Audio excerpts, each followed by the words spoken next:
Boa noite a todos. Que muita paz nos envolva nessa noite.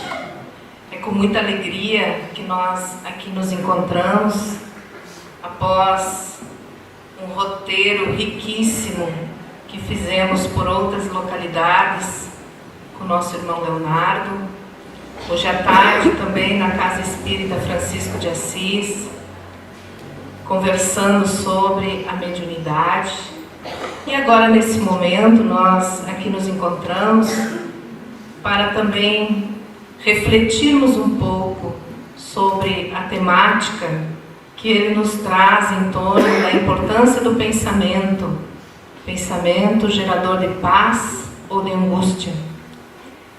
O Leonardo Machado é natural do Recife, Pernambuco.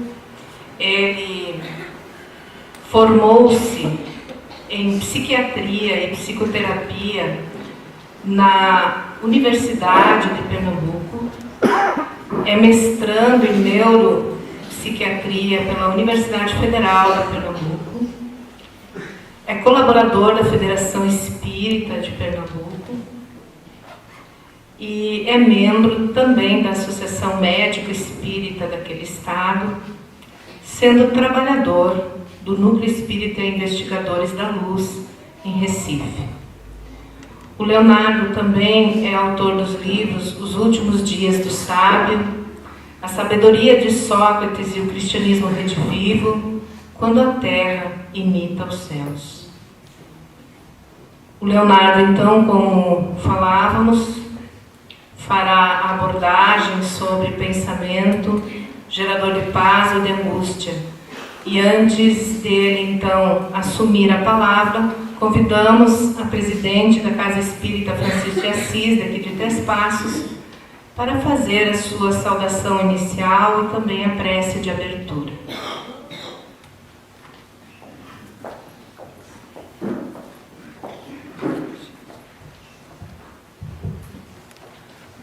Boa noite.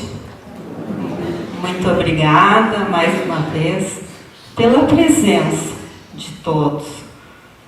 Nós também agradecemos, em nome da Casa Espírita Francisco de Assis, a Unijuí, que amorosamente nos cedeu esse espaço para que pudéssemos realizar tão importante evento para todos. Agradecemos, então, mais uma vez, por todo o apoio que recebemos. E para que nós possamos nos harmonizar interiormente, é necessário que elevemos os nossos pensamentos e sintonizarmos com a espiritualidade maior, que amorosamente nos envolve, para que a serenidade interior nos transforme em solo fértil para receber a boa semente que com certeza frutificará e renderá bons frutos para que a paz que tanto almejamos se concretize em nosso amado planeta Terra. Agradecemos a Jesus mais uma vez por todas essas bênçãos que nos são oferecidas e que, pouco a pouco, vão nos transformando interiormente. E nesta noite em especial, desde já, nos sentimos amplamente envolvidos por essas energias que nos serenam a alma, que nos apaziguam o coração. Muito obrigada por tudo e principalmente por esta oportunidade tão sublime que nos é oferecida nesta noite. Muito obrigada e que assim seja. Agora, nós convidamos o Leonardo para que nos brinde com a sua mensagem, que com certeza, quando retornarmos aos nossos lares nesta noite, nos sentiremos bem melhor. Que assim seja.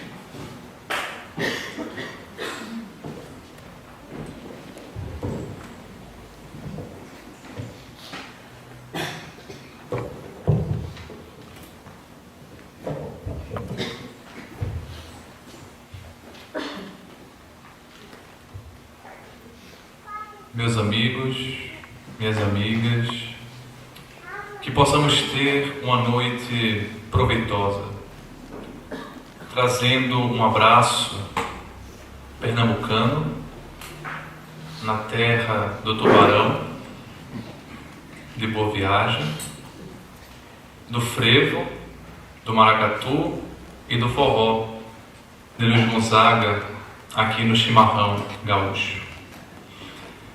Aquela era uma noite estrelada e certamente aquela mulher pensava como Olavo Bilac: ora direis ouvir estrelas, por certo perdeste o senso, eu vos direi no entanto que para ouvi-las muitas vezes desperto e abro a janela pálido de espanto. Mas conversamos largo tempo enquanto a Via Láctea, como um palho aberto, cintila. E quando vem o sol, ainda saudoso e em pranto, eu as procuro pelo seu deserto.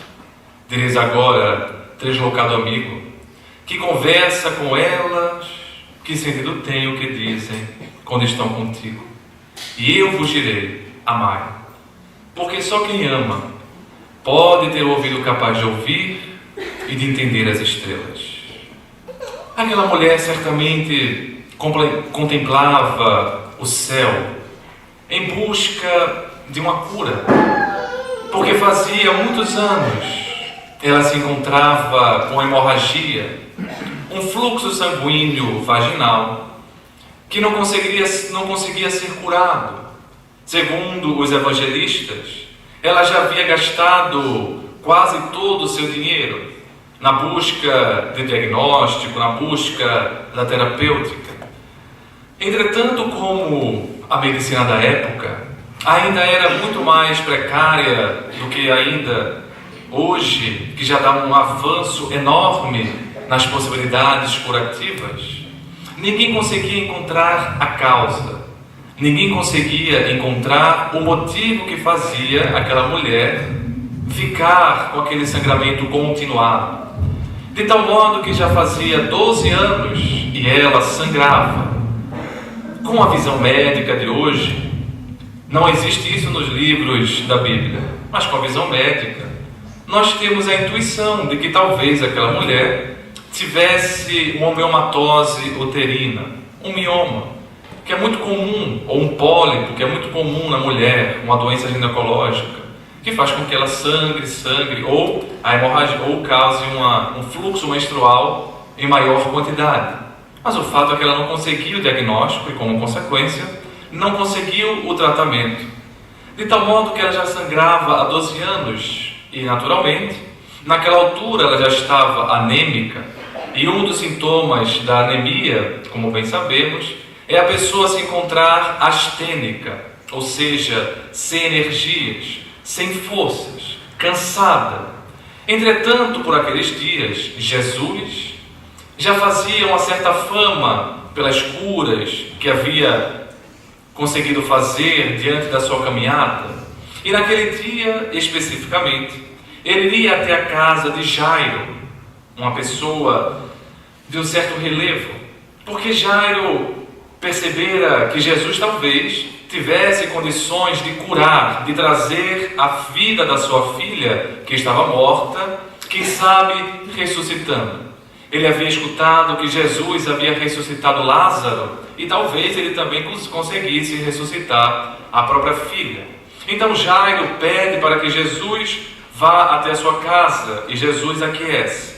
Naquele momento, a mulher que morava certamente próximo dessa passagem desejou ardentemente, com o fogo do seu pensamento, imaginou: se eu chegar perto de Jesus, se eu chegar perto desse homem que eu ouvi falar tantas coisas maravilhosas, e ao menos conseguir tocar na sua veste, na sua vestimenta, eu terei algum benefício, eu conseguirei me curar. Ela então se levanta, sai para as ruas, vence a multidão e consegue tocar Jesus. Talvez possa parecer algo muito simples. Entretanto, ela estava astênica, estava sem energia. Então, para ela sair da cama, para ela sair daquele marasmo, já era uma dificuldade. Para vencer as ruas, uma outra dificuldade. Em chegando, porém, na cena em que Jesus estava, ela encontra uma outra dificuldade, porque não tinha sido ela apenas a única pessoa a ter a ideia de tocar em Jesus. Uma multidão de pessoas tiveram a mesma ideia daquela mulher. E quando ela chega perto do Cristo, existia uma multidão de pessoas querendo tocar também, auferir algum toque, algum magnetismo, algo de bom daquela figura extraordinária. Então ela tem que vencer a multidão. E a multidão, quando se espreme, é muito difícil conseguir vencer esse desafio, mas ela consegue. Em determinado momento ela toca, como dizem os evangelistas, a orla das vestes de Jesus. Ele então percebe, poderia parecer algo muito estranho, porque uma multidão de pessoas tocavam, mas ele percebe que uma pessoa especial toca-lhe as vestes. Então olha para os discípulos e fala, e pergunta: quem me tocou? Pedro, segundo os evangelistas, era aquele discípulo um tanto quanto impulsivo, um tanto quanto intempestivo. Era aquele que falava o que pensava. E dessa forma ele deve ter pensado: poxa, tem tanta gente tocando Jesus, como é que eu vou saber quem é que tocou Jesus? Ele então responde: mas Senhor, tem todo mundo ali tocando, todo mundo quer tocar as tuas vestes, como é que eu vou saber quem tocou você? E Jesus não repreende, ao contrário, responde: sim, Pedro, mas alguém me tocou. E nesse momento ele olha para trás e complementa: porque eu senti uma virtude, eu senti uma energia saindo de mim, e por isso eu sei que alguém específico me tocou. Nesse segundo ele olha para trás e quando vê aquela mulher quase caída, lhe rende graças, porque de forma quase milagrosa, quando ela toca nas vestes de Jesus, automaticamente o sangue estanca. E ela então grita: Senhor, tu me curaste? E Jesus olha para aquela mulher e responde: não, foi a tua fé quem te curou. Muitos séculos depois, uma outra mulher vivenciava também uma dificuldade de saúde. Ela possuía uma doença chamada doença do refluxo gastroesofágico, mas no caso dela, o famoso refluxo, era um refluxo intratável. Não importasse as medicações que se desse para ela, os sintomas não diminuíam. Não importava as restrições que ela fazia alimentar, não conseguia diminuir a sintomatologia. Até que o colega gastroenterologista teve a ideia de dizer: olha, você deve procurar um psiquiatra ou algum psicólogo, porque eu acredito que você precisa de uma terapia. Talvez esse descontrole, essa dificuldade em controlar os sintomas seja por alguma causa emocional, alguma causa de fundo psicogênico. Ela então procurou a ajuda de um colega psicólogo, de um colega terapeuta, e começou o processo. Mas logo no início foi se percebendo que ao lado daquela náusea, daquela indigestão que causava, que ela sentia com o refluxo, outras indigestões ela tinha na própria vida. Outras situações da vida não estavam bem digeridas no seu interior e, como consequência, ela era uma mulher profundamente pessimista. Dentro da sua cabeça, o pensamento que predominava era: eu tenho azar, eu não mereço as coisas, eu sempre, tudo para mim é muito difícil. Então esses três pensamentos, eu tenho azar, eu não mereço e tudo para mim é difícil, alimentavam uma série de pessimismo ao longo da sua existência. Mas como ela mesma dizia, eu já nasci rodeada pelas dificuldades. E quando era pequena, eu escutava da minha tia dizendo: ah, minha filha, se você não parar de fazer malcriação, você sabe que você quase foi um aborto, não é? Então pare. E a tia falava assim de uma forma muito rude, ela ainda era criança, porque a mãe dessa jovem tinha uma doença autoimune, e uma doença que levaria a um certo risco para a gravidez, tanto para o bebê quanto para a própria gestante. E os colegas médicos, então, deram a possibilidade de que levar a gravidez até o fim seria muito difícil. Então a possibilidade do abortamento, era muito grande. Sendo que a mãe desejava ter uma segunda filha. Ao mesmo tempo, a possibilidade do abortamento não era uma possibilidade viável, não era uma possibilidade que ela considerasse possível, devido às suas crenças, devido às suas crenças religiosas, suas crenças pessoais. Dessa forma, aquela senhora batalhadora teve a coragem de seguir até o final.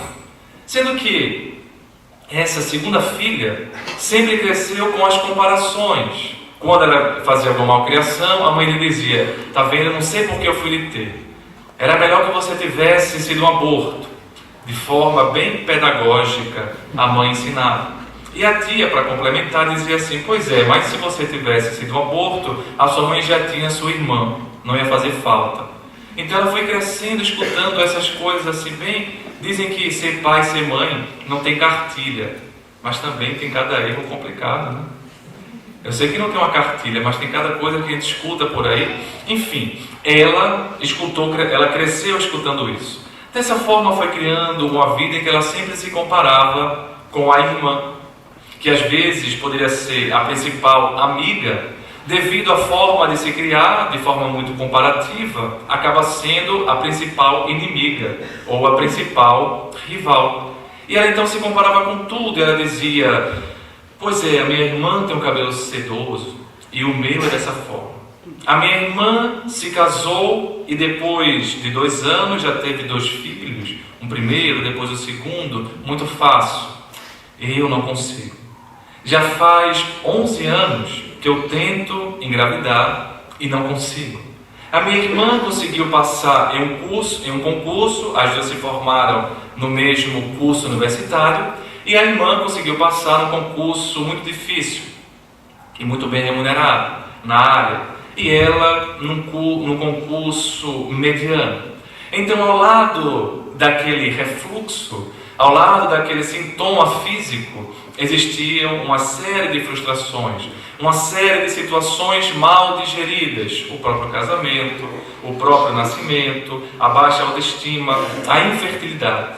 Mas dentro dessa perspectiva, era a infertilidade, a não possibilidade de ter filhos, de engravidar, que mais aumentava a dor daquela jovem.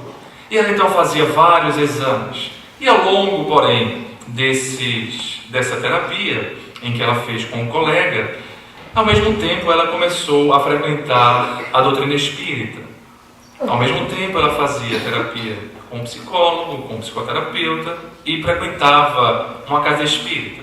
Isso foi, de certo modo, renovando as esperanças. Isso foi, de certo modo, dando algumas explicações, embora não tirasse a dor, embora não conseguisse mudar de todo o pensamento daquela jovem. Mais uma vez, ela procurando as causas da infertilidade, ela foi até uma médica ginecologista, porque ao menos ela sonhava assim: bem, não tenho filhos, não consigo ter, mas se Deus quiser, a culpa é do meu marido, é ele que é infértil, não sou eu, não é possível. Então ela rezava para que fosse a culpa do marido, mas depois dos exames que o marido até que enfim aceitou fazer, ele estava todo normal. E ela ficou com medo, puxa vida, sou eu. Mas fez os exames. E nos exames foi detectado de fato, era uma malformação nas suas trompas uterinas. A trompa uterina é um local que liga o ovário ao útero. E para que possa acontecer a gravidez, é preciso que o oócito saia do ovário, né? Depois se transforme em óvulo e vá para o útero, nas trompas uterinas. A fecundação do óvulo com espermatozoide geralmente acontece nas trompas, mas depois vai para o útero. Ela, portanto, tinha uma trompa uterina fechada e a outra era mal formada. Dessa maneira, era muito difícil ela ter uma gravidez natural, uma gravidez espontânea. E ela então perguntava para a colega ginecologista, e aí, doutora, qual é a chance que eu tenho? E a médica então respondia, em posse dos exames, dizia, só um milagre. Do ponto de vista médico, para você engravidar naturalmente, só um milagre. Agora existem algumas opções. Nós podemos fazer uma fertilização in vitro e temos a possibilidade de engravidar. E ela perguntou, como assim a possibilidade? Pois é, porque como você tem uma trompa uterina mal formada, pode ser que aconteça uma atração para essa trompa e aconteça uma gravidez fora do lugar, chamada gravidez ectópica tubária. E se acontecer uma gravidez ectópica tubária, aí vai precisar ser feito a interrupção da gravidez, porque de fato é uma das únicas causas médicas que hoje inviabiliza o levar a gravidez ectópica tubária. Ela então pensou, puxa vida, eu não posso, eu não tenho tanto dinheiro, é caro essa técnica, eu não posso me dar o luxo de pagar e não ter 100% de certeza que vai dar certo. Então ela começou a ficar um pouco desesperada, ao mesmo tempo chorando mais melancólica. Mas de uma certa forma, algo havia mudado no seu interior. Alguma certeza, alguma esperança, alguma ajuda do ponto de vista psíquico. De tal modo que um dia, ela, nas tentativas mil que fazia para engravidar, meio que paralelo a esse diagnóstico médico, ela recebe o exame beta-HCG, o exame de sangue que indica a gravidez, e estava positivo. Mas ela pensou, puxa vida, não pode ser. Eu tenho tanto azar que o laboratório deve ter errado. Então ela repetiu o exame e veio de novo positivo. Não acredito. Levou para a médica. E a médica disse, pois é, você está grávida, meus parabéns. Ela, mas doutora, não é possível, eu tenho tanto azar, como é que pode? É quase um milagre. E a médica disse, pois é, então aconteceu um milagre com você. Mas doutora, bem, nós vamos fazer uma ultrassonografia para ver se está tudo normal, porque pode ser uma gravidez ectópica e tal. Aí ela ficou assim pensando, eu estou grávida. Mas o pensamento pessimista é tão curioso, porque ele só muda a forma. Mas começava agora a dizer assim para ela, bem, você está grávida, mas já como você tem azar, essa gravidez vai ser ectópica. Não é uma gravidez tópica, é uma gravidez nas trompas uterinas. Ultrassonografia normal, gravidez tópica, uterina, única, tudo normal. Já não é possível. Como é que pode? Eu sempre tive azar, nada dá certo para mim. Mas ela foi levando. Com o tempo, aquela alegria momentânea foi dando espaço ao pessimismo que ela já tinha como característica. E começou a surgir um tipo de pensamento mais ou menos assim, bem, eu engravidei, eu estou com gravidez tópica, tudo normal, mas eu tenho um azar. Então esse bebê vai ter alguma malformação, vai ter alguma síndrome genética, não é possível. Esperou-se o tempo, fez as ultrassonografias adequadas, com translucência nucal, todos os exames que a medicina consegue ver mais ou menos alguma síndrome, tudo normal. O bebê estava saudável. E ela disse, puxa, vocês podem pensar que agora ela está alegre, otimista. Ainda não. Ela começou a pensar, pois bem, eu estou grávida, está no lugar certo, o bebê está normal, mas vai ser um aborto. Vai ser um aborto espontâneo, infelizmente. Eu tenho tanto azar que vai acontecer algum aborto. E ela começou de fato a ter sangramentos, começou a ter contrações uterinas, começou a ter uma ameaça de aborto. Aí ficou em repouso, fez a terapêutica e passaram-se os 3 meses, porque ela tinha lido no Dr. Google que nos 3 primeiros meses é o pior tempo, ou seja, é o tempo mais fácil de acontecer um aborto espontâneo nas mulheres. Inclusive muitas engravidas não sabem, pensam que é uma menstruação mais forte e tudo mais, devido a ser o período mais crítico, é o período também que a mulher mais tem chance de ter a hiperêmese gravídica, ou seja, ficar muito enjoada. É um dos períodos mais difíceis, esse início. Então ela passou os 3 meses, não teve o aborto. A gente pode pensar, agora finalmente, Léo, ela ficou otimista. Ainda não. Ela pensou, bem, estou grávida, está no lugar certo, o bebê está normal, venceu os 3 meses, mas ainda não nasceu. Ele vai nascer prematuro, vai ter algum problema no parto, não é possível. Ele vai ter que ficar na luz, ele vai ter algum problema, porque eu tenho tanto azar, não pode dar tudo certo na minha vida. Não era um pensamento consciente que ela alimentava, era um pensamento que brotava, que ela não conseguia, de certo modo, manejar, mudar, modificar o teor do próprio pensamento. E, de fato, o bebê nasceu prematuro, antes do tempo, mas aquele bebê queria tanto voltar para a vida, que nasceu super saudável. Apesar de ser prematuro, ficou um tempo na UTI, ficou um tempo nos cuidados, mas super saudável, sem nenhuma hipóxia, sem nenhum problema maior. E mesmo assim, ela ainda alimentava aquele pessimismo. 2 mulheres, com 2 formas de pensar totalmente diferentes. As 2 sofriam problemas de longa data. A primeira, do Evangelho, há 12 anos mais ou menos, 10, 12 anos, sofria de hemorragia incurável. E aquela outra, há mais ou menos 11, 10 anos, de uma infertilidade. As 2 conseguiram algo quase que milagroso. Aquela conseguiu a cura e esta conseguiu engravidar. Entretanto, embora a primeira alimentasse um pensamento tão positivo, a segunda, apesar das evidências da vida positivas, apesar das evidências da vida que mostravam que ela não tinha somente azar, de que ela não era apenas preterida, ela não conseguia mudar o foco do pensamento. Foi por esta razão que Jesus, em observando aquela mulher, disse: foi a tua fé que te curou. Porque existia uma multidão de pessoas que tocavam, ou que queriam tocar Jesus, como disse Pedro, mas somente uma teve a capacidade de tocar nas vestes de Jesus e tirar dele uma virtude, tirar dele uma energia. Alguém me tocou, porque eu senti sair de mim uma virtude. É como se ele dissesse que é a partir da fé daquela mulher, é a partir do pensamento dela, motivado pela fé, pela força de vontade de ficar curada, pela força de vontade de conseguir o objetivo, que fez com que o magnetismo pessoal tirasse de Jesus a energia saudável para que ela conseguisse obter a cura. Jesus poderia dizer: pois bem, me agradeça, porque fui eu que te curei, eu sou o dono da energia. Mas ele colocou a responsabilidade nas mãos da mulher, dizendo: foi a tua fé que te curou. Porque afinal, vários me tocaram hoje. Afinal, vários estão aqui, mas somente tu conseguiste, com o poder do teu pensamento, sintonizar com as energias positivas e atrair esta energia. É por isso que a gente às vezes vai para um ambiente e a gente encontra as mais diversas opiniões. E aí a gente às vezes sai de uma palestra e alguém sai extasiado: poxa, eu saí tão leve, o ambiente estava tão positivo. E o outro fica assim pensando, fica até com vergonha: poxa, será que era a mesma palestra? Porque eu saí tão mal, não entendi nada, eu estava dormindo o tempo todo.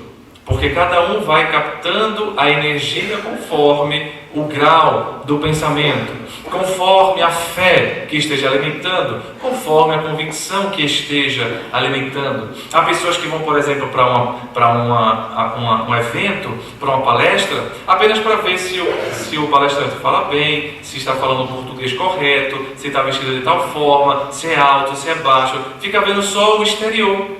Enquanto outras pessoas não estão nem aí para como o palestrante é, mas sim pelo conteúdo, pela energia. Foi por isso que uma vez, e isso ficou muito forte e muito presente, eu estava na cidade de Londres visitando o irmão, e espírita quase nunca faz viagem de turismo, a não ser que faça escondido, porque se descobrirem que você está lá, pedem para você fazer palestra.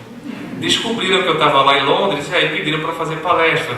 Aí eu fiz palestra em algumas casas, em 4 casas espíritas.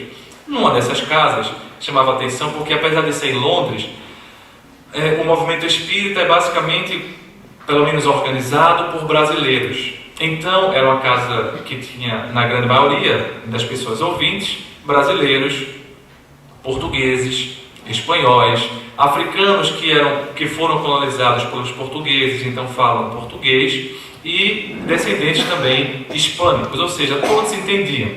Não precisou, portanto, ser feita uma tradução. Mas na plateia existiam algumas pessoas inglesas, alguns britânicos, sentados entre o pessoal. E o que é que acontecia? Eu fui fazendo a palestra, fui falando a palestra, e a gente percebia de vez em quando a britânica perguntando para um brasileiro o que é que eu tinha falado. E o brasileiro fazia uma tradução só de uma frase, só daquilo outro.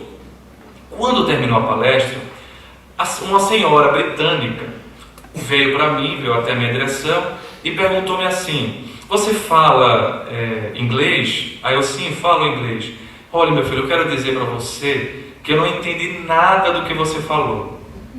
Aí eu achei bem natural. Mas eu quero dizer para você que eu quero agradecer muito, porque apesar de não entender nada, eu me senti muito bem hoje. Eu senti uma energia tão boa e eu quero te dar um abraço. Eu posso dar um abraço? Pode, é claro que pode. Ela me deu um abraço caloroso. Se fosse um brasileiro, estava tudo certo, estava tudo normal. Mas era uma britânica, é uma outra cultura. O britânico tem o espaço dele, tanto que se você for uma vez para Londres, você vai ver, você vai andar no tube, se você toca, tem que falar, sobe. Pensou em tocar no outro, pede desculpa. Aqui não, você anda e barra, pelo menos lá no Nordeste, você esbarra no outro e tal. O brasileiro é dessa forma.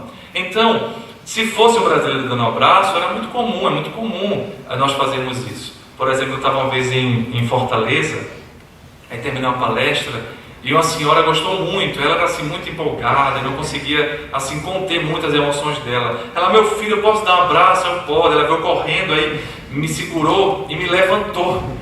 Um abraço, 1,86 m levantado por uma senhorinha. Veja a força que ela tem, uma empolgação. Então, se fosse essa mulher me dando um abraço, estava tudo beleza. Mas era uma britânica. Então, se ela veio dar esse abraço, é porque de fato ela tinha se sentido bem, apesar de não ter escutado nada. Não porque era um Chico falando, mas porque ela estava conectada com a energia do ambiente que estava sendo modificada pelos benfeitores. E ela então conseguia captar as energias para poder ficar bem. É isso que Allan Kardec veio dizer em A Gênese. Ao colocar que nós temos no nosso perispírito, que é o corpo espiritual, na fala de Paulo de Tarso, Paulo tem uma epístola que diz assim: da mesma forma que existe o corpo corruptível, existe também um corpo incorruptível. O corpo corruptível é esse corpo biológico que morre, que portanto vai ser corrompido. O corpo incorruptível é esse corpo espiritual, que a doutrina espírita chama de perispírito, que é o intermediário entre o nosso psiquismo, o nosso eu, a alma e o corpo, portanto. Allan Kardec vai dizer que esse perispírito, ele é moldado de acordo com o nosso pensamento. E dessa forma, ele vai colocar uma figura de linguagem muito apropriada, dizendo que nós fotografamos o nosso pensamento. E o mural de exposição dessas fotos somos nós mesmos. Então nós fotografamos o nosso hábito mental, como se o nosso perispírito fosse um quadro de avisos ou um quadro de retratos, e nós vamos colocando os tipos de pensamentos que nós vamos alimentando no nosso dia a dia. Dessa forma, criamos o que chamamos de psicosfera, o que algumas outras tradições chamam de aura. Essa psicosfera é a nossa atmosfera psíquica, a nossa atmosfera energética pessoal. E de acordo com essa atmosfera, nós vamos atraindo coisas positivas, vamos atraindo lixo mental, vamos atraindo, portanto, o teor de vibração que estamos acostumados a pensar. É nesse motivo que aquela mulher com hemorragia conseguiu a cura, porque ela tinha a força da fé, a força do pensamento modificada, sublimada pela fé, fotografando no seu perispírito toda uma psicosfera positiva que conseguiu, com o magnetismo, atrair as energias positivas de Jesus. É nessa proposição que a doutrina espírita nos propõe que o nosso pensamento é a origem também da nossa felicidade ou da nossa desdita. É a origem também da nossa angústia ou da nossa paz, da nossa saúde ou da nossa doença. É a origem da nossa libertação ou da nossa escravização. Por exemplo, há pessoas que conseguem receber um xingamento e conseguem passar adiante. Não ficam remoendo na cabeça aquele xingamento, mas aquela pessoa, e aí fica vivenciando. Outro dia uma jovem me procurava e falava toda a história dela, tal. E ela tinha ficado muito chateada porque uma amiga tinha feito determinada situação com ela e ela não conseguia mudar o disco. Ela só ficava pensando a mesma coisa. E ela me perguntou, e aí, Léo, o que é que eu faço? E eu falei, olha, o que você faz eu não sei, mas eu acho que você está perdendo um tempo danado com a tua amiga. Ela está conseguindo te atingir 2 vezes. Primeiro, porque ela te fez um mal, ela pisou no teu calo. E segundo, porque você não pensa em outra coisa a não ser nela.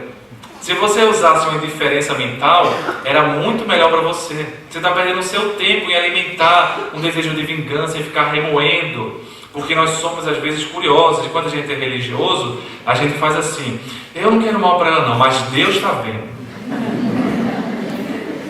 Se a gente mora numa cidade grande com trânsito, a gente fala assim, eu não quero nada não, mas ela vai bater no carro. É a lei do karma. E a gente vai jogando uma praga fraternalmente nos outros. Cristamente nos outros, ou budisticamente, ou hinduisticamente nos outros, conforme nós tenhamos essa ou aquela crença. Dessa maneira, a gente vai começando a perceber que o pensamento vai originando uma série de possibilidades em nossa existência. Por isso que queremos, nessa noite, fazer algumas reflexões de como talvez a doutrina espírita, junto com outras proposições de algumas ciências psicológicas, algumas ciências psíquicas, podem nos ajudar a modificar o teor do nosso pensamento, fazendo com que nós busquemos saúde ou doença. O primeiro ponto é entender isso que a doutrina espírita coloca. Não é um momento de oração, não é um momento de domingo, não é um momento de segunda que nós iremos modificar tudo. É um hábito mental. A gente tem um pensamento bom hoje, daqui para frente é um pensamento ruim. A gente precisa perceber que é a perseverança, que é a constância. Não foi sem razão que Jesus disse assim, quem perseverar até o fim será salvo. Essa perseveração, ou essa perseverança, não é apenas do ponto de vista de obras, mas também perseverar no teor dos próprios pensamentos, porque nós somos muito voláteis, acordamos maravilhosamente bem, porque a gente tem aquela esposa que faz um pão caseiro, aí bota na nossa mesa, aí a gente acorda bem, ou então o marido, porque hoje também o homem cozinha da mesma forma, para aquelas que forem mais feministas não ficarem com raiva, e alguém faz o café da manhã, a gente fica feliz. Mas aí vai para o trabalho, encontra aquela pessoa que trabalha do lado da sua mesa. Só que é uma pessoa extremamente feliz, é tão feliz que dá raiva. Porque ela fica botando a música nas alturas e você não gosta da música que ela escuta. Mas ela quer que todo mundo goste da música dela. Aí fica cantando, louvando e tal, e bota a música 24 horas. Aí você começa a mudar o teor do pensamento. Aí volta para casa, mais ou menos perturbado, e quando chega em casa, o teu marido, ele sempre tem uma certa preguiça, ele toma banho, e a toalha dele ele não consegue colocar no estendedor, ele joga na cama, mas ele nunca joga do lado dele, ele joga do teu lado. Aí você vai dormir com aquela cama mofada, né? Aquela cama úmida, aí você pronto, muda o pensamento. Nós somos voláteis, os nossos pensamentos mudam muito. E é natural que mudem, mas é importante termos o hábito mental, termos o esforço mental de permanecer com o pensamento mais ou menos equilibrado, porque senão teremos uma vida dúbia, uma vida dicotômica, uma vida meio dupla. Como um amigo me dizia, ele é muito curioso, porque ele é espírita, mas ele fala, olha, eu sou espírita, mas assim, porque minha esposa é muito espírita. Aí eu acompanho ela, admiro, Mas eu no íntimo, eu sei lá, eu fico com dúvida. Será que existe mesmo essa coisa de nosso lar? Né? Será que não existe um diabo por lá? Será que quando eu morrer eu não vou encontrar o diabo? Então eu fico assim, né? Eu, nos dias de que eu vou para o centro espírita, eu vou com ela, rezo para os benfeitores, peço ajuda. Mas e se tiver o diabo também? Se eu morrer, eu tenho que ter alguma amizade com o diabo. Então quando é final de semana, eu dou água para o diabo, né? E aí eu fico uma vida meio dupla. Ele falava isso com a maior naturalidade. É isso que a gente faz de vez em quando. Quando está meio perturbado, a gente vai lá, procura ajuda de um centro, de uma igreja, de um templo, procura ajuda de meditação. E quando está melhor, que era para continuar, a gente abandona.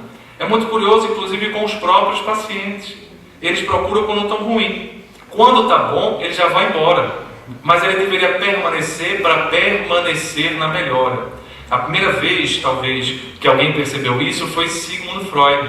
Ele escreveu que era muito curioso porque justamente quando os pacientes estavam bem, eles abandonavam, eles se davam alta. Porque todo mundo tem um pouco de médico, né? Então ele se dava alta. Para quê? Era a culpa que fazia com que ele se desse alta e a doença voltava, os sintomas voltavam para torturá-lo. Então a gente vai percebendo com a doutrina espírita que mudar o pensamento não é uma coisa assim domingueira, deve ser uma coisa rotineira. Não é um momento poético, mas deve ser um momento prosaico do dia a dia.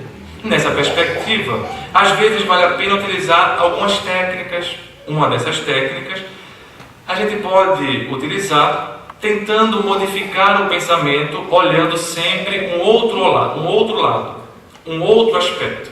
Porque os fatos da nossa vida sempre têm mais de uma visão, sempre tem mais de uma versão. A versão que eu conto, e aí dizem assim, olha, doutor, é muito curioso quando você atende familiares, e aí vem assim, olha, doutor, isso que eu estou falando é a minha visão. E eu falo, não se preocupe, não quer dizer que você vai falar a verdade. Porque depois vamos supor, vem a mãe, coloca a culpa toda no filho. Aí vem o pai, coloca a culpa toda na mãe. Aí vem o filho, coloca a culpa toda nos dois. Cada um vai ter a sua visão dos fatos e cada um acha que tem a verdade. Então os fatos sempre têm mais de uma verdade, mais de uma visão. A proposta é que nós possamos começar a nos habituar a ver também o lado positivo, o lado de aprendizado, o lado que possa talvez amenizar a situação. Porque o que é que nós fazemos? A gente sempre talvez vê o lado depreciativo. Por exemplo, você tirou nota 10 na prova, e aí você fica super feliz, mas daqui a pouco vem o pessimismo e fala assim, eu tirei 10, mas a prova estava muito fácil. É uma forma de depreciar você mesmo. Eu tirei 10, mas todo mundo também tirou. O que é que tem que todo mundo tirou? O importante é que você tirou. Então a gente começa a ver assim, uma possibilidade de fazer o mais, mas o mais para o positivo. O dia hoje está cinzento, mas que beleza, pelo menos está mais frio, como lá no Nordeste. Quando está chovendo, pelo menos está um pouco mais frio. Então sempre há a possibilidade de ter um outro lado positivo. Mas é curioso como nós gostamos só de falar de problema. Se quer puxar um assunto com alguém, diga assim, eita que calor danado, eita que fila grande, eita que problema. Aí a pessoa escuta. Se você chegar e falar assim, que dia maravilhoso, tudo bem com você? A pessoa fica achando estranho. Porque ele quer saber se está tudo bem comigo. Ele quer, como uma vez um amigo foi presentear o outro com uma lembrança, mas esse outro rapaz era tão desconfiado que ele falou assim, o que é que você quer me dar? O que é que você quer me dar nesse presente? Veja só, ele sempre está desconfiado. Então a gente tem a possibilidade de ver o outro lado, se habituar a ver o lado também positivo, o lado de aprendizado, o lado de ensinamento das situações, ressignificar aquela situação dolorosa, aquela situação difícil. E uma possibilidade para fazermos isso, e aí vem uma outra dica, é colocarmos um pouco de humor em nossas existências. Porque às vezes dentro do ambiente religioso, nós temos a visão de que precisa ser tudo muito sisudo, tudo muito cara fechada, e de forma alguma. Jesus veio dizer assim, eu vim para que todos tenham vida em abundância. Ele vem dizer, bem-aventurados, é uma mensagem, portanto, de alegria. Agora, não é uma alegria eufórica, não é uma alegria passageira, é uma alegria diferenciada, é uma alegria que tem a ver com plenitude. Dessa maneira, quando conseguimos colocar um pouco mais de humor, como dizia um grande escritor do Espiritismo chamado Leon Denis, em uma das suas obras ele coloca: o bom humor é o alimento da alma, dizendo que é preciso colocar o humor um pouco nas nossas existências. E isso a gente vai aprendendo com os nossos próprios pacientes.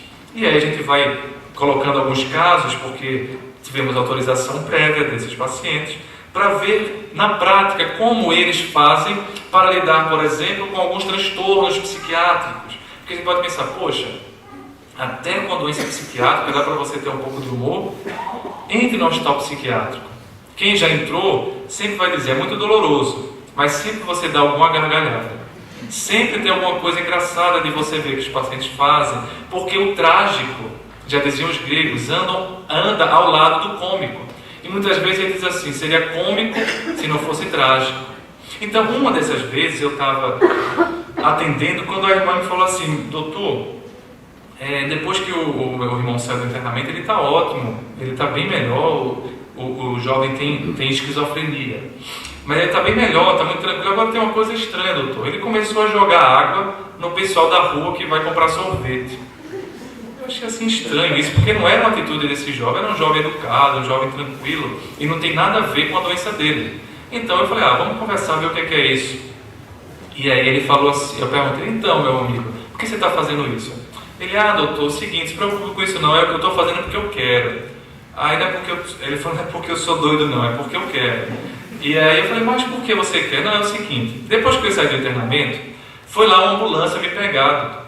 Aí todo mundo descobriu que eu tinha um problema psiquiátrico, todo mundo descobriu que eu era doido na fala dele. Então já que agora todo mundo sabe que eu sou doido, pelo menos eu estou fazendo o que eu quero.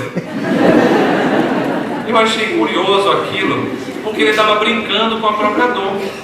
Não é desvalorizando, desdeando a dor do outro, mas é uma forma, porque o humor, a alegria, é um mecanismo de defesa saudável que nós podemos ter para poder amenizar o sofrimento que nós sentimos, para poder amenizar aquele momento doloroso. Não é à toa que você vai encontrar o depoimento de vários humoristas que dizem, eu tenho depressão. Você fala, mas como é que ele tem depressão? O humor foi uma forma, talvez, que ele encontrou para lidar com a própria melancolia. Me lembro de um amigo que é oriundo de uma família que o pai tinha transtorno bipolar e na casa não tinha, naquele momento, recursos, tratamento, então o pai vivia em crises. Ora estava em mania, em euforia, ora estava deprimido. Então ele dizia, lá em casa, a forma que nós encontramos para lidar foi brincar um com os outros, foi o humor. Porque senão a gente ficava realmente muito, muito pesado, muito entristecido. E a gente de fato vai na casa deles, é uma brincadeira maior do mundo, porque foi a forma que eles encontraram para poder lidar. Dessa maneira, um outro jovem, uma vez eu estava dando uma aula na universidade, e a aula prática, no caso, então temos pacientes, e quando os pacientes vão ser atendidos em hospitais universitários, eles já sabem que algumas vezes vão ter alunos com eles. Mas esse paciente tinha um quadro muito curioso, um jovem muito legal, e ele tem transtorno obsessivo-compulsivo, TOC, mas além disso ele tem também bipolaridade. Então veja, se não baixasse um TOC que é grave, mas muito grave no caso dele, ele também tem um transtorno bipolar, que no caso dele também é muito grave. Ele tem as duas coisas. E aí quando ele entrou na sala, lá no consultório naquele dia, ele viu aquela multidão de alunos, né? E perguntou, eita doutor, hoje eu sou a cobaia? Aí eu, não é cobaia, se você não quiser, não quero doutor, agora eu só quero se eu puder contar para eles como é que é o meu toque. Aí eu, como é que é? Você quer contar o seu toque? Deixa eu começar a contar para ensinar os alunos. Eles gostam, é engraçado, eles se acostumam a estar com os alunos, aí gostam. Ele falou, olha, meu toque é assim, eu só posso abrir uma porta, só posso me levantar da cadeira, só posso fazer alguma atitude se acontecer um encaixe. Só como é que é esse encaixe? Não, é um encaixe.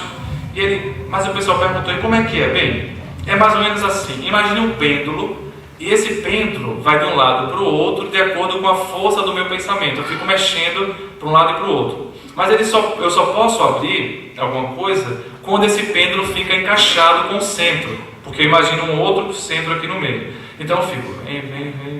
Não posso agora. Tem que. Vem. Passou, só na próxima. Vem. Agora, aí abre. Quando ele falou isso, todos estavam assim, espantados como vocês. E aí ele falou, doutor, tá vendo? Tá pensando que a bronca é pequena? É muita loucura na minha cabeça, doutor. E aí todo mundo riu, né? Porque ele estava brincando com ele próprio. E ele falou, doutor, porque se não brincar comigo, eu fico doido. E eu achei curioso aquilo. Eu falei, me conte mais sobre isso, doutor, porque veja só, é tanto problema que se eu não tentar usar um pouco de humor, vai ficar muito preocupado. E hoje eu estou me sentindo mais leve, porque eu comecei a conseguir rir de mim mesmo. E eu achei aquilo curioso, porque eu não estou falando de alguém que, por exemplo, só atende, eu estou falando que o próprio paciente me ensinou. Então eu venho percebendo que colocar humor nas nossas vidas é algo muito fantástico. A gente às vezes, por exemplo, vai andar, leva uma queda, a gente quer fingir que ninguém viu, todo mundo viu. Era melhor você rir, dar uma gargalhada, né? Dizer com uma colega que levou uma queda enorme. Ela já disse assim, é porque eu sou profissional em levar queda. Ela não se arranhou nada. Era uma queda num paralelepípedo e ela não se arranhou, porque ela disse assim, você tem que se jogar. Quando você sentir que cai, joga o corpo. Ela já estava acostumada, né? Não ficou envergonhada, não foi nada, ela já estava acostumada. Ela brincava com a própria dificuldade. Dessa forma, um outro colega, estava uma vez no hospital, quando disse, Léo, eu ri tanto, porque veio um paciente e falou, olha doutor, você sabe que eu sou doido? E eu fiquei assim, não, pai, por quê? O que é que você tem? Olha doutor, tá vendo? Olha, não disse que doido é quem dinheiro. Pois bem, eu rasgo dinheiro. Aí pegou uma nota e começou a rasgar. Aí meu colega começou a impedir. Aí ele, não doutor, se preocupe não, eu sou doido, mas não sou burro. É a nota de R$2 somente. Brincar, ser um pouco mais leve, não é desdenhar da dor da alheia, não é desdenhar da nossa dor, mas é utilizar um pouco de humor para modificar os nossos pensamentos, para tentar ver o outro lado da situação, para tentar ver o outro lado das dificuldades que se apresentam, porque elas vão se apresentar na nossa vida. Nessa perspectiva, a outra possibilidade para vermos o outro lado é a possibilidade que a mulher hemorrágica fez e com a qual nós iremos dando a finalização da nossa fala. É a possibilidade da fé. A fé é esse instrumento que nos possibilita transcender as dificuldades. Muitas pessoas imaginam de forma ilusória que irão se converter a determinada religião, irão abraçar a fé e com isso irão ficar isentas da dificuldade. Mas se isso fosse verdade, seria um pouco injusto, porque veja, são várias religiões para Deus dar conta. E se ele só privilegiasse a tua religião, por exemplo, o Espiritismo, ele seria um pouco injusto com o catolicismo, seria um pouco injusto com os evangélicos, pensando que só os espíritas não vão ter problemas. Então, ao contrário, às vezes, adentrar em uma religião é uma possibilidade de ter ferramentas para saber lidar com a dor. E não o contrário, um antídoto contra a dor. O que acontece é porque nós vamos nos armando. E como me dizia uma jovem, recém conhecendo o Espiritismo, falava assim, ainda bem, doutor, que eu conheci o Espiritismo, porque agora eu estou conseguindo entender os mecanismos. Ainda bem que eu estou conseguindo ter ferramentas para superar essa dificuldade, porque se fosse antes, se eu tivesse perdido o meu irmão antes, seria muito mais difícil. Nessa perspectiva, eu gostaria de compartilhar uma história que eu pedi permissão à senhora quando ela estava entre nós, que muito me tocou. Eu estava no 3º período da faculdade de medicina quando conheci essa senhora. Ela estava com câncer terminal. Eu tive a incumbência de conversar com alguns pacientes da enfermaria de oncologia. Não era um trabalho médico, digamos assim, era um grupo chamado Grupo Balint. E Balint foi um médico psiquiatra, psicanalista, que começou a ver que por trás da doença existem também queixas psicossomáticas, e foi um dos grandes divulgadores ou ampliadores ou aprofundadores da psicossomática. Então, de vez em quando existem grupos Balint. em que as pessoas se juntam para falar sobre algum paciente, mas não do ponto de vista médico, do ponto de vista de exames, de remédio, de doença, mas sim do ponto de vista emocional, do ponto de vista da história de vida.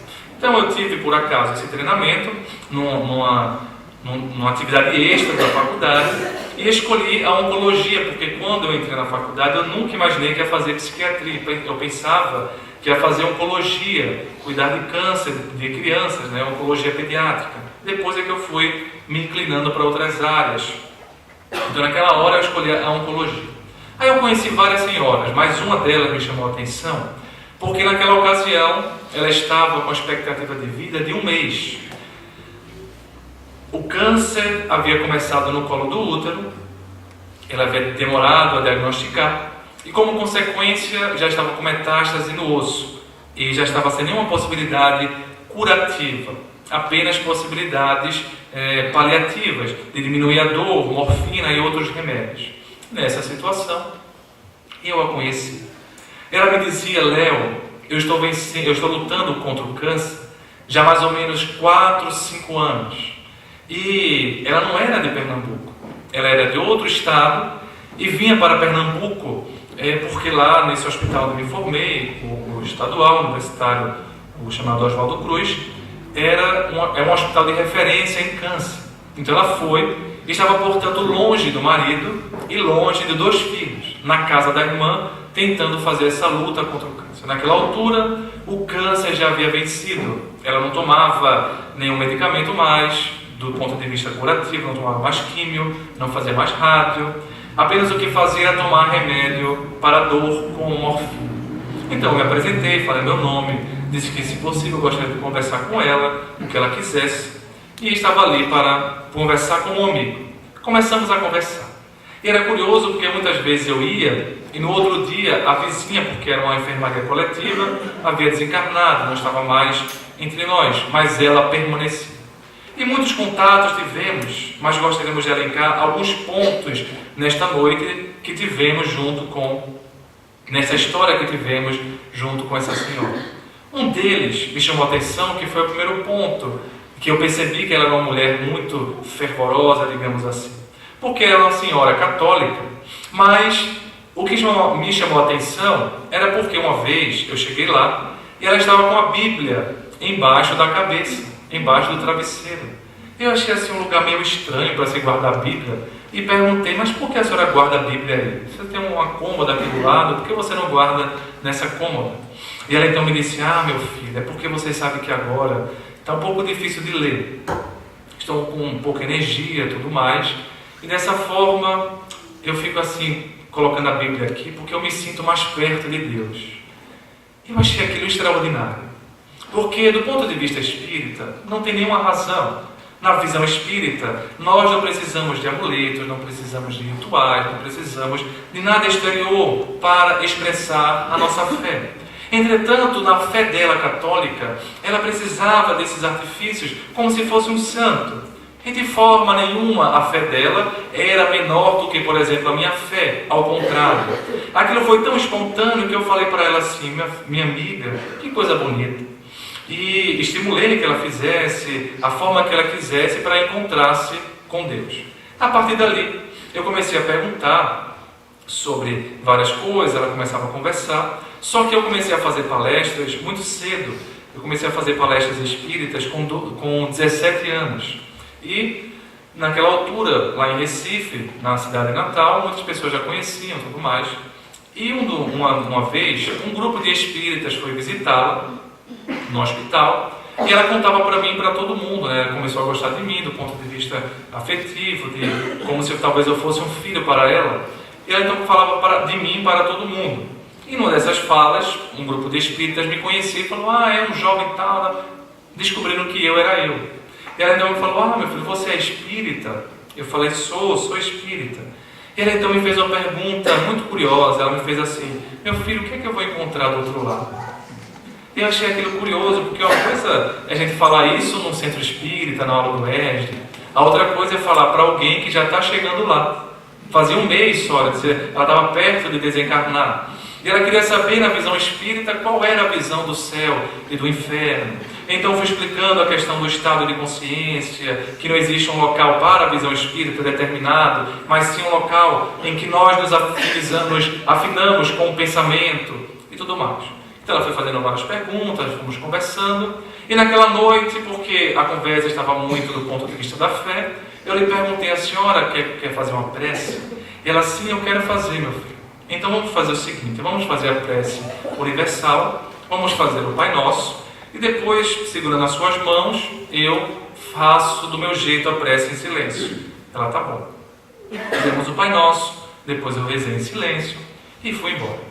A partir daquela data, todos os dias que eu fui a visitá-la, e era quase todo dia, porque o hospital é junto, né? A universidade é junto do hospital, enfim, eu ia lá, dava uma passada. E às vezes era curioso, porque eu estava com alguma pressa e que não queria fazer a prece, só queria falar, dar um abraço. Ela me falava: meu filho, e a prece de hoje? Então, para eu não fazer uma pressa, eu fazia uma prece decente e rezava com ela. E aí me atrasava no compromisso, mas ficava lá.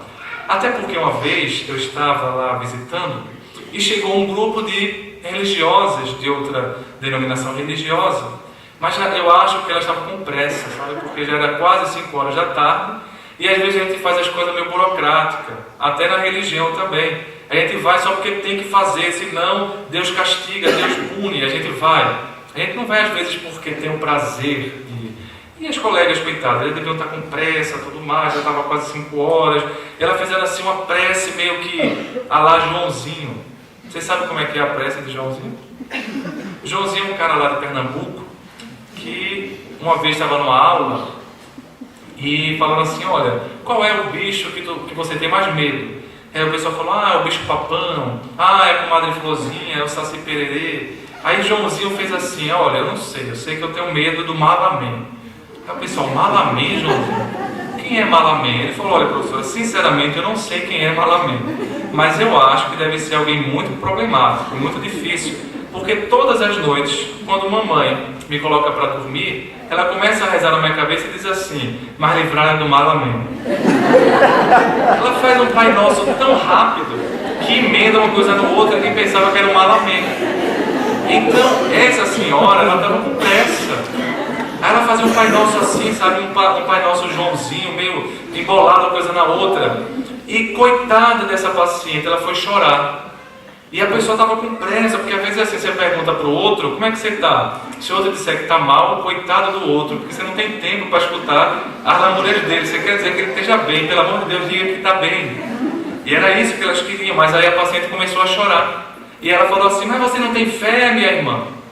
E ela falou: mas eu tenho fé, então pare, vamos querer estar em Deus e tal. E começaram a rezar o Pai Nosso do Joãozinho e foram embora. A paciente ficou pior do que quando elas tinham chegado. Ela falava assim: mas meu filho, eu tenho fé, mas só que está doendo, é uma dor óssea, como é que eu posso fazer?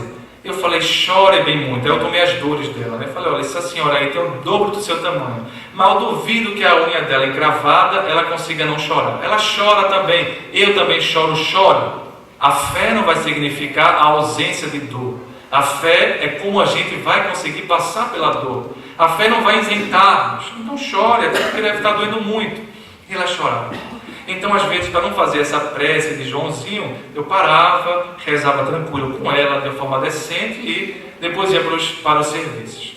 Mas o tempo foi passando. 1 ano depois, era 1 mês, 1 ano depois, ela estava entre nós. E eu já visitando, uma vez perguntei: minha amiga, por que você gostava tanto de rezar? Porque às vezes eu estava com pressa, tal. Ela: meu filho, você lembra que às vezes eu estava chorando muito, com muita dor? É verdade. E lembra que às vezes a gente rezava e eu me acalmava? É verdade. Ela me disse: pois é, meu filho, é porque a gente rezava e a dor passava. Eu não sei como, meu filho, a morfina era como se fosse água, e a nossa prece passava a minha dor. Aquilo foi muito forte, porque apesar de ser espírita desde do berço, como se fala nas redes espíritas, eu nunca tinha visto alguém falando isso para mim. E sabendo o conteúdo médico, eu sei que é uma dor muito forte. Então comecei a ver que a fé de fato muda alguma coisa na nossa percepção, talvez aumente o limiar de dor e faz com que nós passemos melhor pelas dificuldades, faz com que nós talvez não sintamos uma anestesia, mas pelo menos não sintamos com tanta intensidade. E não era uma prece assim de Mahatma Gandhi, né? Que a gente acha que só o Chico Xavier se for espírita, acha que só Madre Teresa se for católico, acha que só Martin Luther King se for protestante e pode ter a condição de nos ajudar. E esquecendo que nós também temos um potencial. Vós sois a luz do mundo, disse Jesus. Vós sois o sal da terra. Brilhe, portanto, a vossa luz. Nós também temos um potencial. Mesmo que a nossa luz seja do tamanho de um vagalume, nós temos uma pequena luz em potencial, várias possibilidades. Depois de uma semana, eu estava indo para casa quando uma intuição me fez voltar e fui até o hospital. Naquela altura ela já se encontrava caquética, muito emagrecida e já estava desacordada há 2 dias.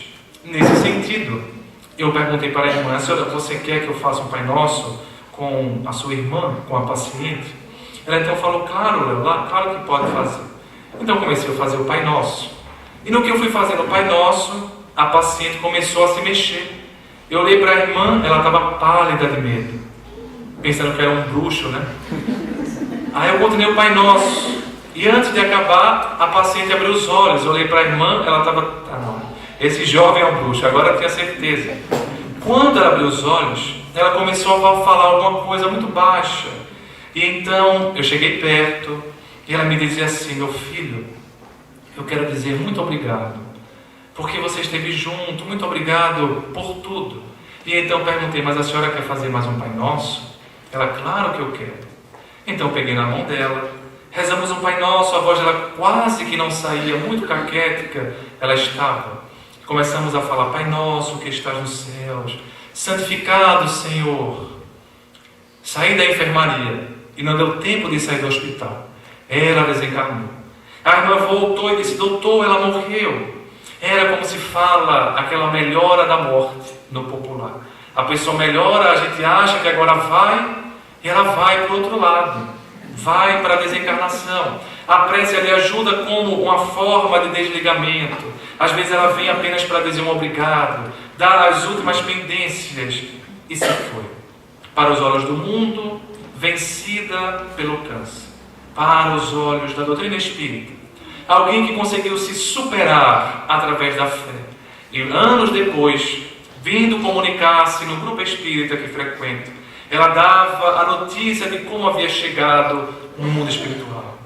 Não de forma angélica, não de forma como nirvana do budismo, não era assim, mas de uma forma mais tranquila, como um perispírito fotografado pela fé, que fez com que ela conseguisse mudar o próprio pensamento.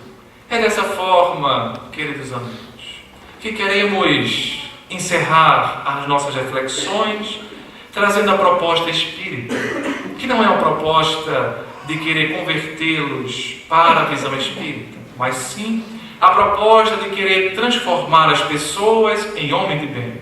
Não importa muito se sejamos espíritas, católicos, evangélicos, budistas, hinduístas. Importa o que é que nós fazemos dessa mensagem em nossas vidas. Importa se essa mensagem consegue transformar o conteúdo do meu pensamento, porque mudando o conteúdo do meu pensamento, eu vou modificando a minha vida. Modificando a minha vida, eu vou modificando a minha família. Modificando a minha família, eu vou modificando o meu bairro. Modificando o meu bairro, eu vou mudando o mundo aos poucos. Não de forma ilusória, mas de forma constante, de forma pequena, de maneira simples. É nessa perspectiva que a doutrina espírita nos dá uma série de ensinamentos que sintetizam essa síntese, essa peregrinação da alma pelas diversas vidas em busca da mudança do pensamento.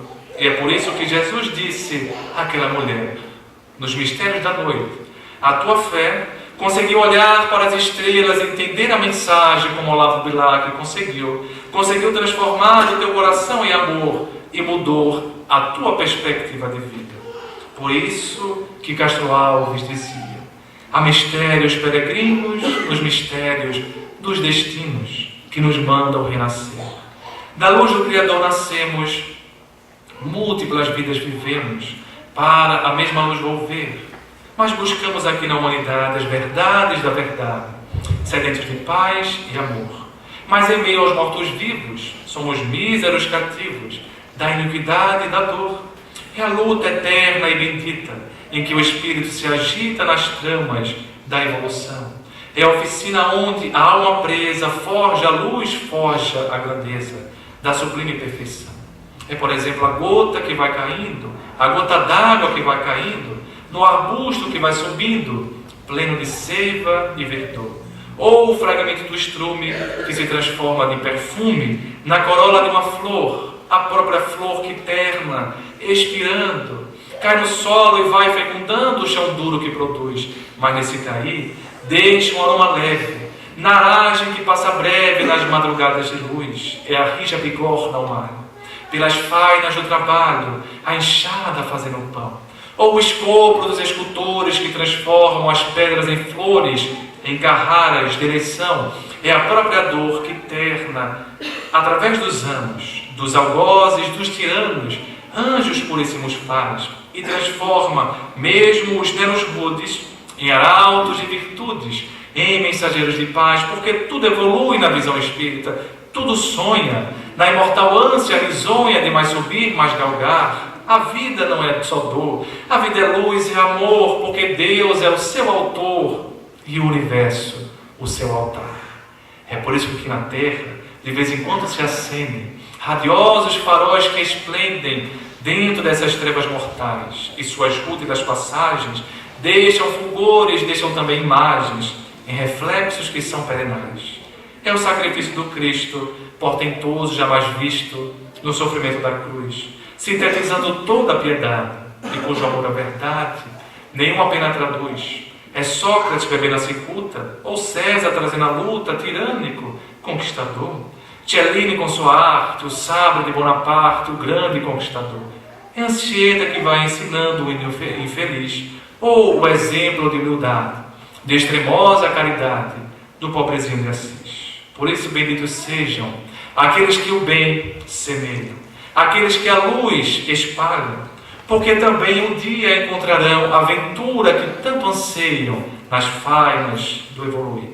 É por isso que nesses dias uma excelsa voz ressoa e no universo inteiro ecoa e nos diz para frente caminhar. O amor é a luz a que se alcança. Desta forma, meus amigos, tenhamos fé, tenhamos esperança para o infinito, que a nossa destinação maior possamos marchar. Deixo um abraço muito sincero de Pernambuco, nas terras gaúchas. Muita paz. Que assim seja.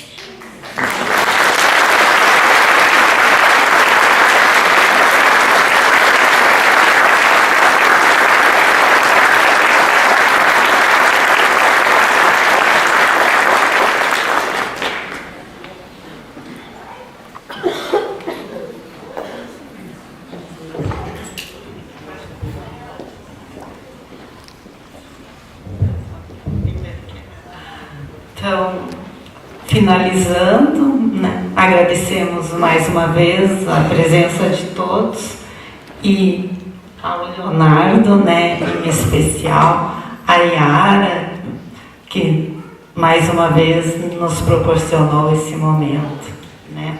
Muito obrigada. E eu não sei se o Leonardo não quer cantar hoje, né? Ele sempre nos brinda, né, com uma música para que nós possamos sair daqui com uma programação completa. Mais uma vez, muito obrigada.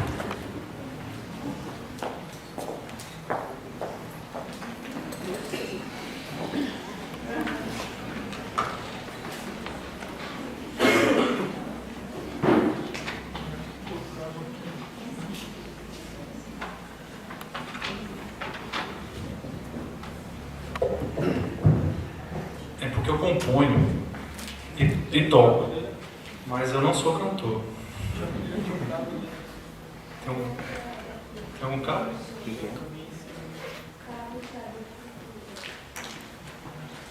Mas como me disseram que o pessoal de 3 Passos é muito caridoso, então vou ter caridade também com minha voz.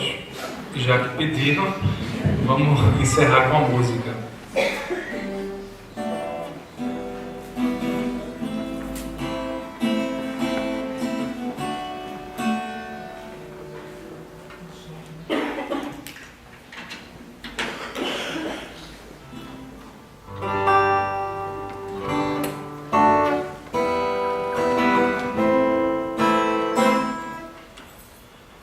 Então, tem uma música popular que colocaram uma letra espírita, e eu vou tocar essa, já que o valor é de nylon, então não dá para dedilhar muito. Ela diz assim: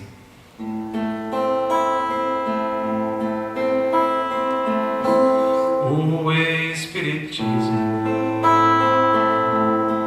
é tão sublime que nos redime com seu fulgor para os que choram, aos que padecem. Ele oferece consolo à dor, revelação abençoada, consolação da terra amada. É a doutrina pura e divina que nos conduz à paz e à luz. Quando as criaturas se compreenderem e estenderem as mãos, o mundo será a mansão florida onde a paz querida permanecerá. Ser cristãos cessarão horrores, prantos e clamores, angustias e dores, e todos iguais vibrarão em prece ardente, com amor, em louvor ao Senhor omnipotente. Quando as criaturas se compreenderem e estenderem as mãos, o mundo será a mansão florida onde a paz querida permanecerá. Ser cristãos cessarão horrores, prantos e clamores, angustias e dores, e todos iguais vibrarão em prece ardente, com amor, em louvor ao Senhor onipotente. É isso.